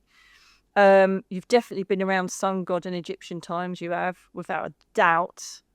So you can see the more you evolve and the more you open yourself to learning and communication with the divine aspects of all the esoteric layers, the more you start seeing other people's souls, the more you can just, when you were talking about your beautiful, darling girlfriend, I could see in my mind's eye straight away the energy that you've attracted and who's in your energy. And that's all part of it. Sometimes I'd have to sit and link up and think, right, what am I looking at? But you just naturally feel and know things so much quicker. And this is what I want to help people with, because they really are all special, but they've just been told by society, governments, peers, parents, skeptical parents, that they're just a human and that's it. And I want to expose, no, they're not. I want to expose them to the availability of them being open to absolutely everything the universe has to offer. And when it happens, it's beautiful. And I'm not joking you. No, I know I'm going to bounce back to the resuscitation on the beach thing, the woman that drowned. And I've told people, they're like, I just can't believe it. And I said, why? Why can't you believe that? They said, yeah, but it's just like 1 in a million. How the hell? And I said, because they're just showing me physically now. It isn't a sign in a meditation or, a feather dropping down. They are physically manifesting stuff in front of us to say we're real, we're here, we're getting stronger. The consciousness is giving us enough access to help you even more on your path. Bringing the Hunger Games parachutes down. We smashed this. We told you, go there instead, because we knew she was drowning and dying. We knew you were going to see resuscitation on the beach. You needed to see that to see how far you've come, where you are, how safe you are. And that's just beautiful. Because if I hadn't have embraced all of that, one, I'd mostly be an alcoholic, or I would have lost my house, or would have just given up and been a victim. I don't know where I would have been. I can't imagine being in that state, or perpetually in grief and pain and listening to the doctors telling me I had PTSD, having to get all that. And I did. I got counselling. I got therapy and hypnotherapy to deal with the express illicit pain. Oh my gosh, it was absolutely horrific to begin with. The pain and the trauma was beyond anything I've ever had to endure, and I've endured a lot, I'll tell you that now. But looking back now, the peace I find and the way of being I am, this is what I want every human to feel. I remember, this has just brought back this memory, which is in my book. I think it's Me, Myself and I, when I'm laying in bed and I'd write my diary. And I remember I was homeless for 8 months. I'd lost everything. And I remember being able to rent a property that I used to joke about and say I'm going to live in that. And it's a Victorian house. And it was the groundkeeper of the cemetery in a place called Kingswear. And I used to joke and say, I'm going to live in that because I love old buildings. And it was in a cemetery. I ended up renting it, which is a miracle in itself because I was black, I was blacklisted. I had my mortgage taken from a house. I had my holiday home repossessed. There's no way I could get through the credit check, and I did. But they told me I would. So anyway, I'm laying there and I'm sitting in the bed in the lounge, and I keep seeing this lady go to this grave every single day. Every single day. And I thought, God, she must have just lost someone. This is obviously, she's finding it really tough. And then one day I was well enough to walk, and as soon as I felt my legs were strong enough, I would get up and get out in the sun. And so I got up, got out of the house, took my 2 little babies, Teddy and Mia, out there, and she was there. And so I watched her go to this grave, and I said, are you grieving at the moment? She was, yeah, I've lost everything. My children don't talk to me anymore. I said, why? And basically, she was still going there on a daily basis 20 years after. 20 years she's failed to move on and spent her whole human experience in this dark, dense, I just want to die, I hate the world and everybody in it energy. It broke my heart. Broke my heart. And I tried, you do as a light worker, you do try and help every single soul that you meet. But basically, there was nothing to save her. She's going to spend her whole life in that. How could this have happened? I can't live without him. And she is alienated everybody from her. She's going to be the sort of person that you'll find passed away in the house and nobody knew about. And that breaks my heart. And so I feel that sometimes lots of people are exposed to this sort of thing to give you a bit of a kick up the butt. You know, to think I'm not going to be that person. And it's the same with my mum. She gave up the day my dad died. She was 32 with kids under 9, 3 kids under 9. And she gave up and just become an alcoholic and smoked herself to death and drank herself to death. And I just watched this hollow get through life, and it broke my heart. And I thought, I'm never going to be that person. So the negative attributes that are brought into our lives sometimes are to teach us strength. And that's what Michael says to me all the time, Archangel Michael. And so we have to honour the bad parts of our life because they always teach us something.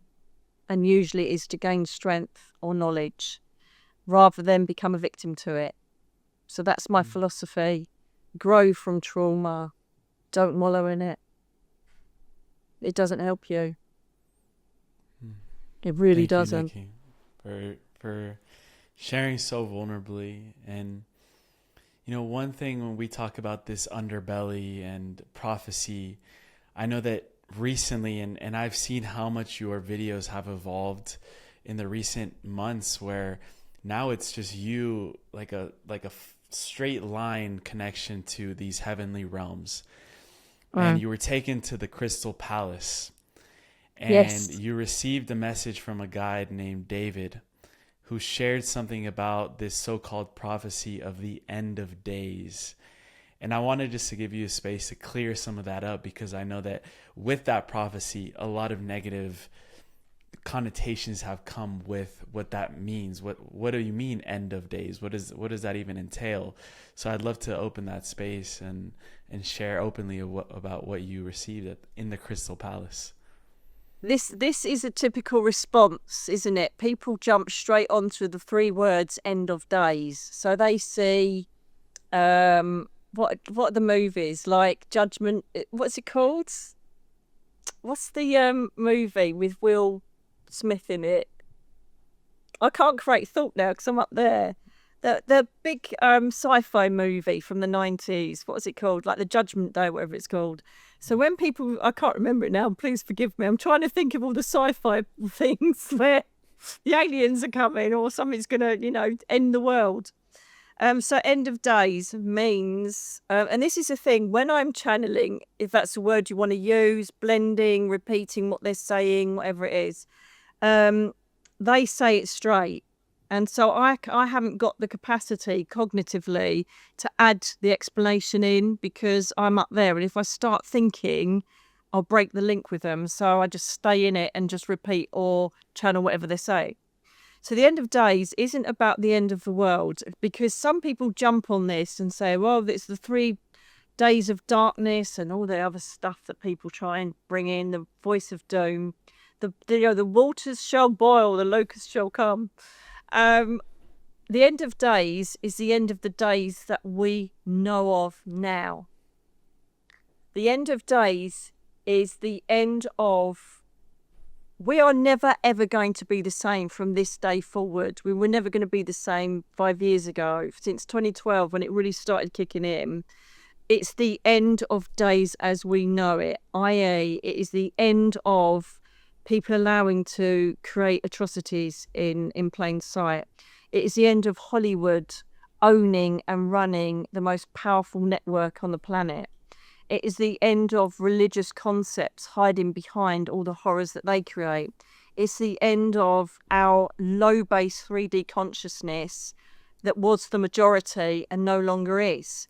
So it's the end of everything that was killing this planet and the people on it, consciously, spiritually, physically. Everything that we knew and have evolved to has not been the right way forward. It's not been the right way forward. There's been too much ego and power implemented into everything that should be available to us freely. And so the end is the end of that older way of being. It is the beginning of the new way of being. And I think people, again, I'll go into the wand analogy. I think people think Monday it's going to be on the Monday, on the Tuesday. Right, David. But they think that like on the Monday it's going to be the bad, and then Tuesday I think it's going to be all right. There is no definitive split it's a very slow introduction into us changing our way of being. It's a very measured but quite slow evolvement. Otherwise, people will just freak. They're already freaking. The people that started seeing things and feeling things, and their taste are changing, and they're going vegan, and they're suddenly aware of animal consciousness and all the rest of it. They're like, ah! So if that suddenly happened on the Tuesday, we'd be in a massive state. You'd have counsellors booked up till 2050. And so the end of days is the end. It's no more of what the trajectory of Earth was going towards. And 2032 was pivotal. I was shown that years ago, and it was going to be make or break. 2032 was going to be either the world just literally either flooding, going up into a ball of flames, elementally it was just going to go boom, or someone was going to press a button. That's how it was going to be, 2032. And I can say it now because I've been holding that for years, like, oh God, that's the end of the world then anyway, so it don't matter, do what you want. But I couldn't tell people that, but now I know it isn't. And it's literally a pivotal change, a very, very positive landmark of even more further consciousness, and us like smashing it because all the new leaders will start coming in by then for everything, religion, the UN, everything, money, everything you could think of. See, I can't even think of them because I just don't even involve my energy in any of it. I just don't care about any of it. It's not that I don't care, it's not part of my energy to take on board all the rubbish going on out there.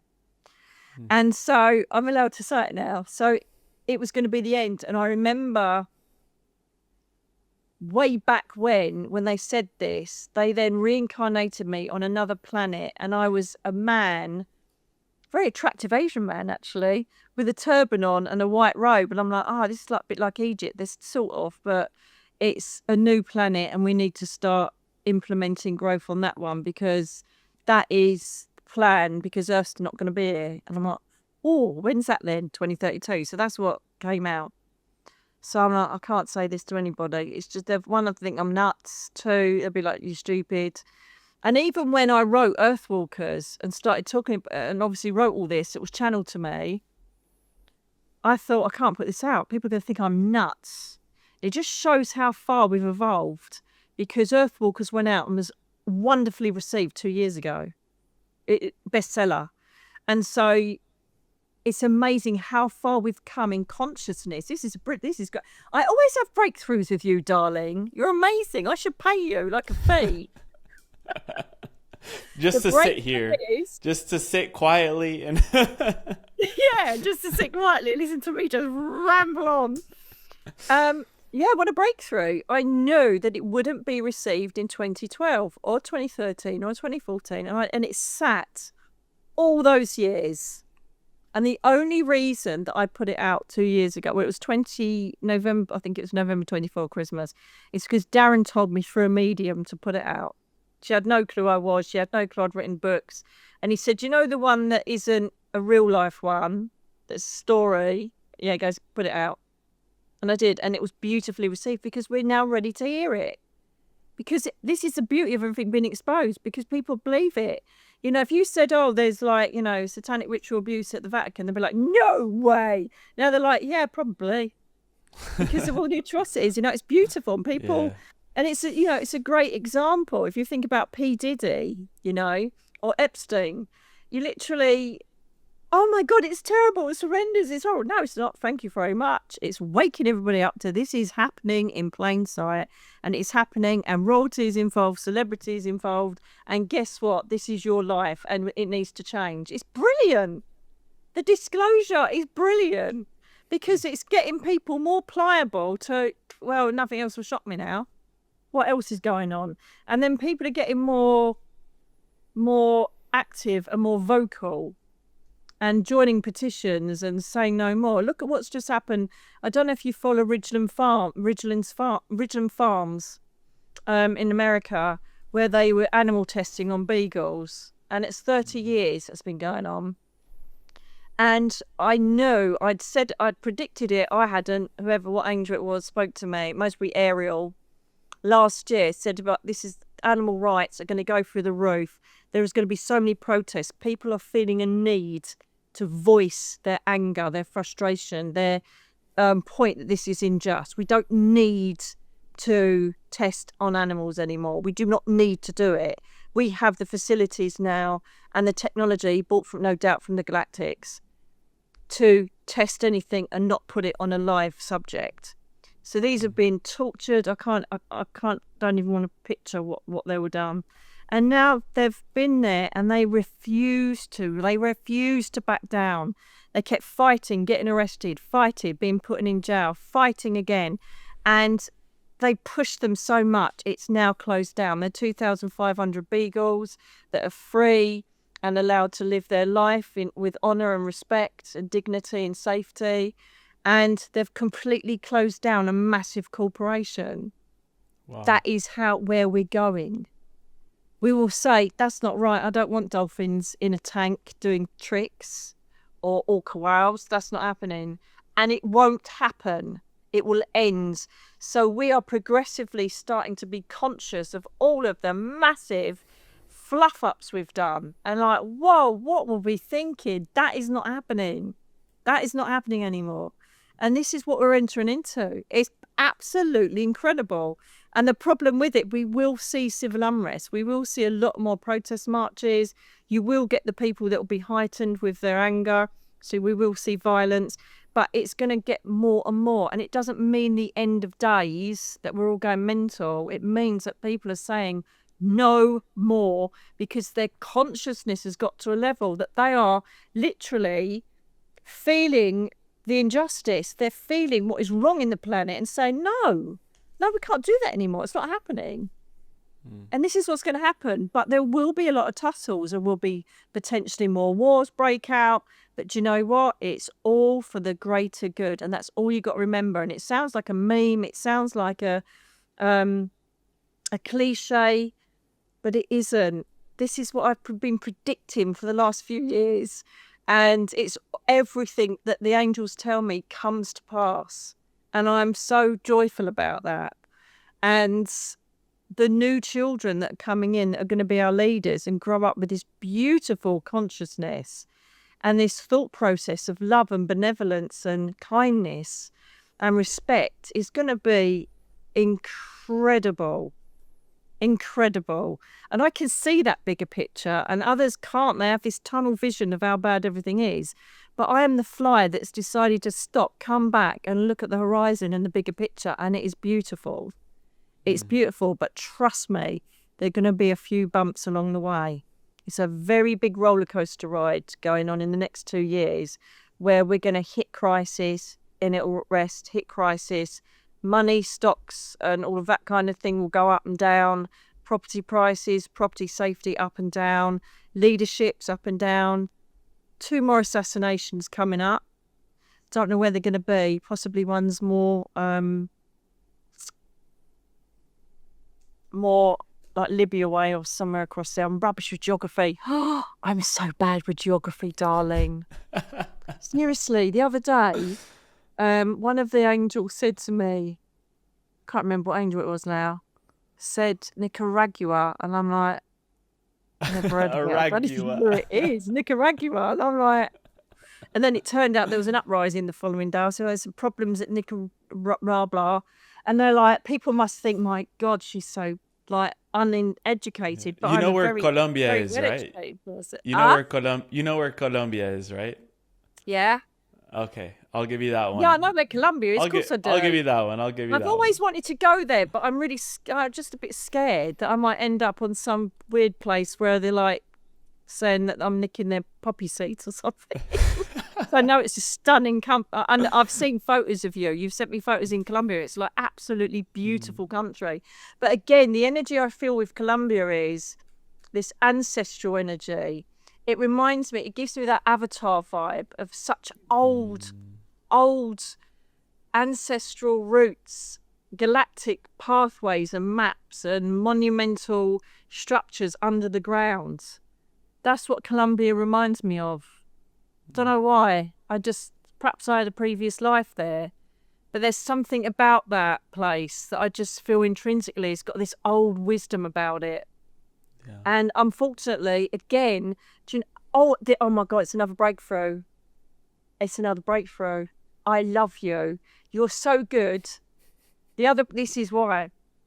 So if you look, most people that don't know Colombia, what is the first thing they're going to think of when you say about Colombia? They're going to think of, obviously, mafia, drugs, Cocaine. aren't they? Yeah. Cocaine. That's what they're going to think of, aren't they? And so you know why? Because it's a brilliant way to keep them out. There is a bottle of wine or a series of wines that are called Casillero de Diablo, which you'll know is the castle of the devil, right? And so what it was is how that wine got named was because it was beautifully produced and coveted. And it was placed in these cellars and they named it the Devil's Castle to stop people from going in stealing it. And the name stuck.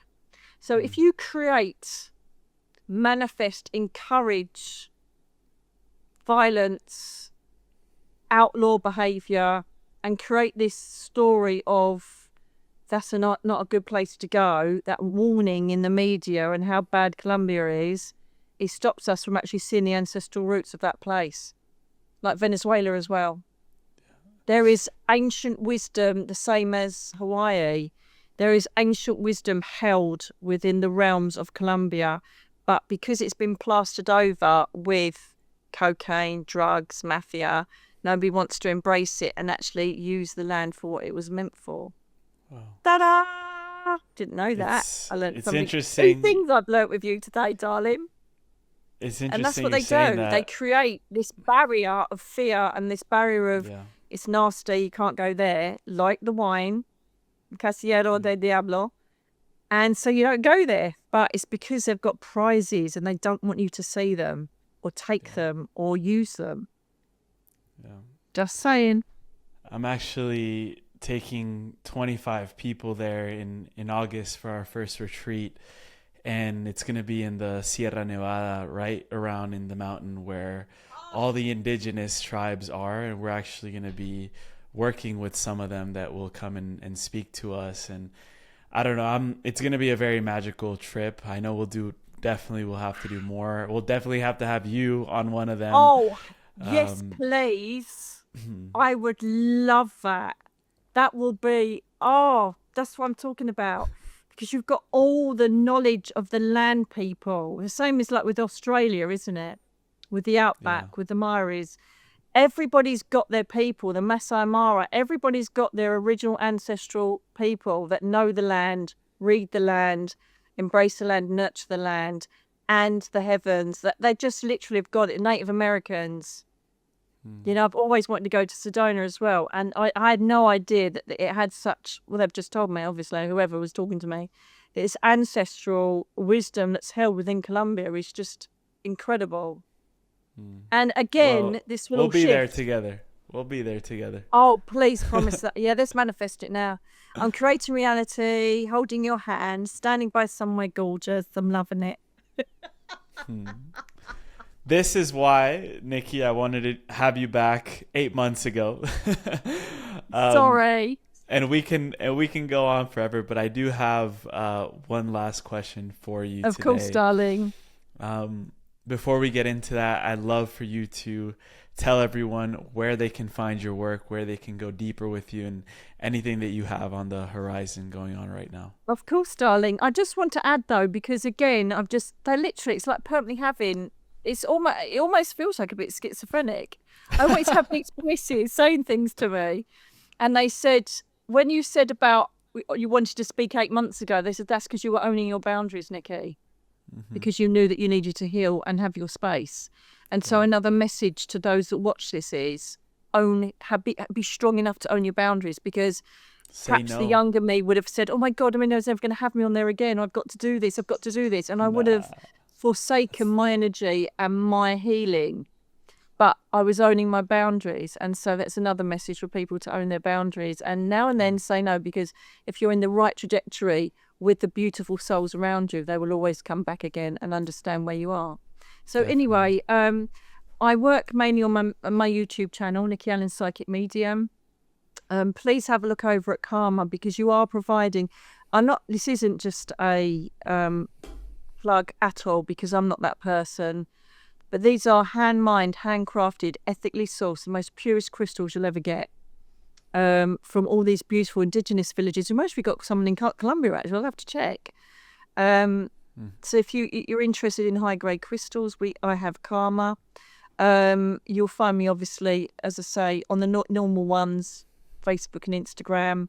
I think the next biggest thing to pass is Earthwalkers 2 is coming out. That's exclusive to you. I haven't told anybody else that. That's going to go, wow! I wrote a little review for the first one. I rember I wrote a little review on that one. Darling. I'm so sorry you had to wait. I'll send you it as soon as it's done as a gift. But I literally, now I've found this peace and solace staying with my friend and knowing where I'm going and where I am, and I've got my Barbie dream house. I thought, do you know what? I'm going to polish that now. I'm actually in that mind space to actually look and start perfecting some of the grammar. I know that it's going to my editor in a couple of weeks' time, but I just wanted to see if there's anything else I wanted to add with, the grammar and the descriptive element of it. So that's the main thing. I'd love for you to support me on that. And I 100%. Have very soon my angel cards. They are the bane of my life, darling. They've taken years. So hopefully my angel cards will also be out for Christmas as well. So just come along. Listen, all I care about is helping you. This is a message to the masses. So just come along. I'm so lucky that even though it isn't massive, I've created the most beautiful community and tribe that respect each other. They look out for each other. And that's what I want to amass. I really want to grow that more than it already is, purely for people that are in the shadows to find the light and join genuine people that aren't there for any other reason but to help and embrace other members of the collective. So YouTube's the space, and obviously my websites are karma.co.uk, nickyalan.co.uk. Whatever you need, whatever you want, we're here. My team's here, and we'll do everything we can to help you. Beautiful. We'll include all the links in the description. Bless as you. Always. Namaste, my beautiful darling. And for the last question, this is a big one. If heaven, the angelic realms, could show humanity one vision of the new earth that is coming, that is headed our way, what would it show us? I was taken. This is so, I don't know where you got that question from, but it's so on point. A couple of weeks ago, I went up to the Crystal Palace, which is where all the layers of consciousness live. So I create a mind map for people so they understand it better. And I went up thinking I was going to go and pop and talk to a saint or a ascended master or a guide or an angel. And I met this man I've never seen in my life. I had no idea who he was. This beautiful silver grey hair, but really cropped. I thought, I don't know him. But I never fear it because obviously we're totally safe. And so I'm like, okay, hi, don't know who you are. Just come with me. He did say his name, actually. I can't remember what it is now. It was channeled. It's on the video. And we walked through a portal. And it took me to another planet, which I believe was in the Pleiades. I don't know anything about galactic stuff. I just know what I see and experience, right? So we walked in there, and this is what he said, how the future Earth is going to be. Right? And I looked around. There were butterflies, there were insects flying around. The landscape was stunning. There was a waterfall in the background, free-flowing water, which everybody had access to. And all of the people were beautiful. They'll think they were Nordics. They all had this white blonde hair, and they were all, and you could sense the love and respect for everybody. There was complete calm everywhere. It was like, I don't know, being awake. It was just so calm, but beautiful and fluid. There was a pink sun, which illuminated a pink type of hue with lilac undertones in the sky. And there was a moon behind that. And everything was pristine and clean. And he took me into this huge, vast building. And he said, this is what your hospitals will be like. And there were thousands of pods. It's the only way I can describe them. And he showed me one of them, and there was this beautiful Nordic laying in this pod thing. And there was this tiny little ray of light going into her fetus, into her baby. And they said, we've identified a problem with the baby, and so we're healing the baby before it actually becomes, before it's born. I'm like, so he said, this is the future of medical breakthrough. So nobody was ill. They just literally went in, had what they had done. And these people lived for thousands of years, like we used to. Right.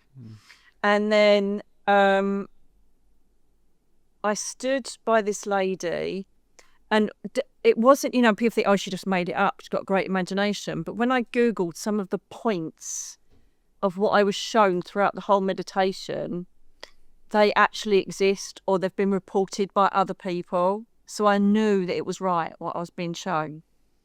And he took me through this hospital place where everybody was just in these pods, or I suppose we would know them as med beds or something like that, with this fantastic technology. And a lot of it was run by water and crystal and sound.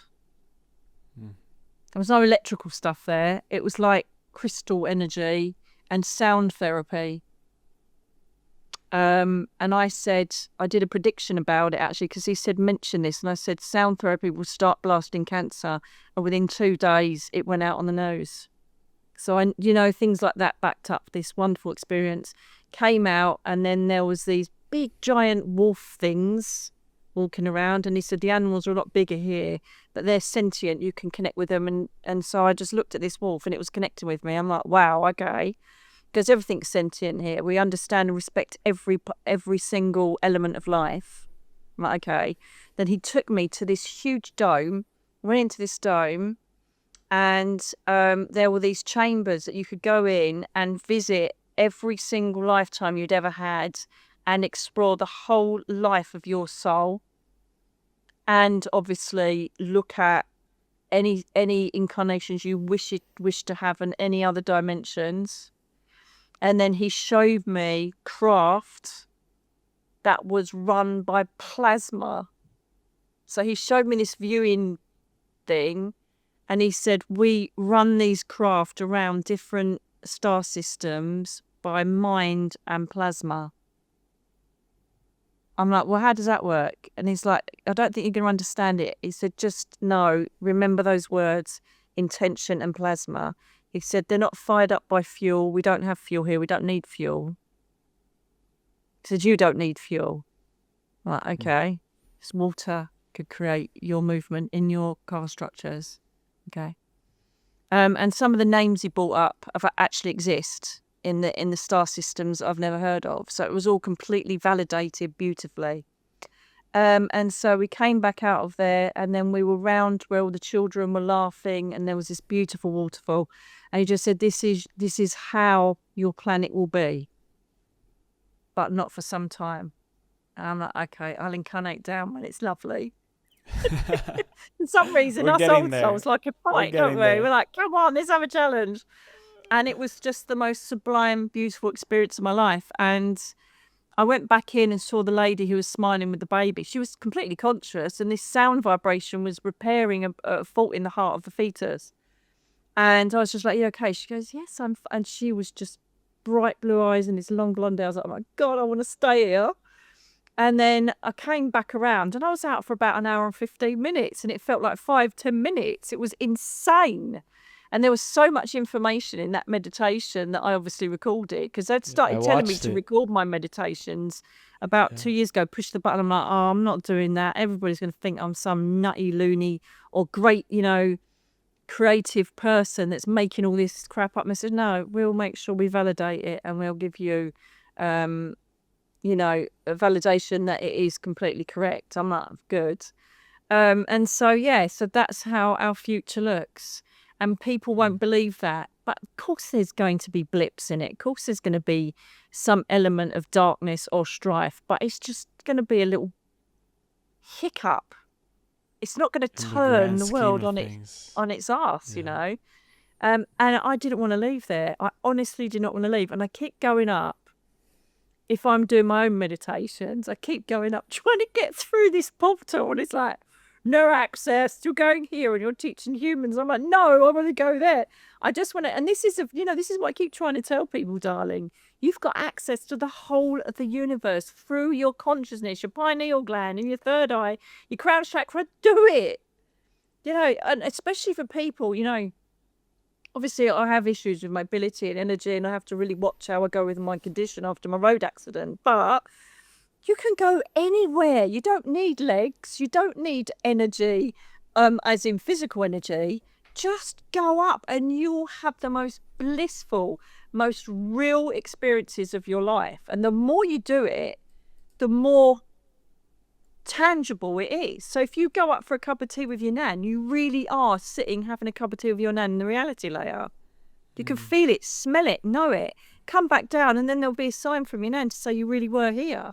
It's so real. It's more real than down here. And I just wish every single person on the planet did it. We'd be in our utopia tomorrow. But they're not going to. So we're going to have to wait for the sheeple to catch up. What's beautiful about you bringing down these visions is that it can actually create, as you said, a mental map as to what technologies, what ways of being we can start implementing in our lives, and also planting the seeds for that reality to then be bridged onto this dimension. Absolutely. Absolutely. And my following book, it's already written. Again, it's just polishing. Everything kind of took a bit of a delay and a dive after Darren went home.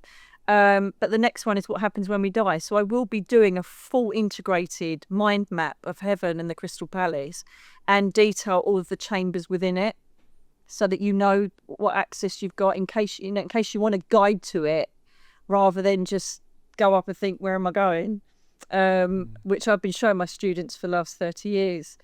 So that'll be the next book after that. So that will be an instant access to, backstage pass to how you can get in and investigate all of the layers of the Crystal Palace. It's a goodie. Beautiful. So I'll take you to Colombia. You take me to the Crystal Palace. We'll do that little exchange. Deal. Deal, darling. Nicky, thank you so much. I just wanted to first just acknowledge you for how vulnerable you're able to be in these conversations, knowing that there could potentially be tens of thousands of people watching this. You are yourself to the T.